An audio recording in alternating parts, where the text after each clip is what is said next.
Ever wondered what causes pumps to make that rattling noise? Like marbles are stuck inside? That's cavitation, and the culprit? Poor understanding of NPSH.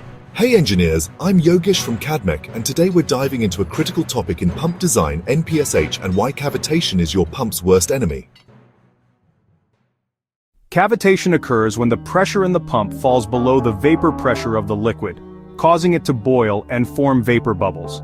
These bubbles collapse violently as they move to higher pressure zones, damaging the pump's impeller and casing.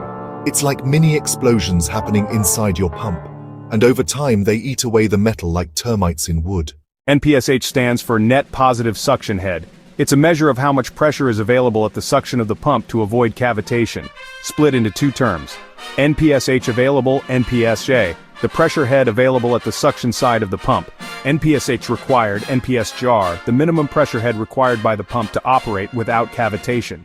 NPSJ equal sign, Ha H is F HV, where Ha equal sign atmospheric pressure head, H is equal sign static suction head, positive if pump is below tank, negative if above. HF equal sign friction losses, HV equal sign vapor pressure head. To keep your pump safe, NPSA should always be greater than NPSJR. If the available pressure drops below the vapor pressure of the liquid, it starts to boil, right at the impeller eye. This causes vapor bubbles to form. When these move into high pressure regions, they implode, creating shock waves that pit and erode the metal.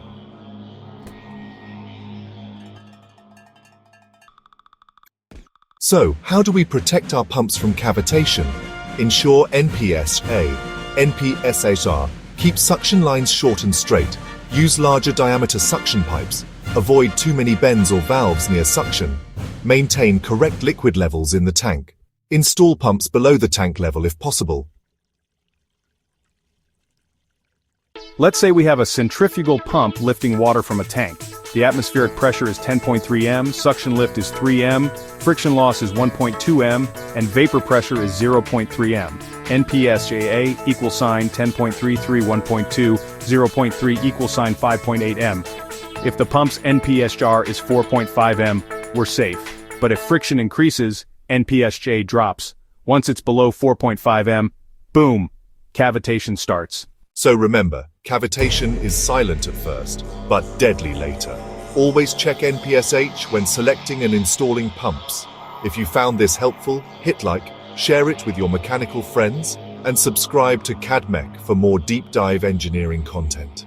Comment below if you've ever dealt with cavitation in the field and how you solved it.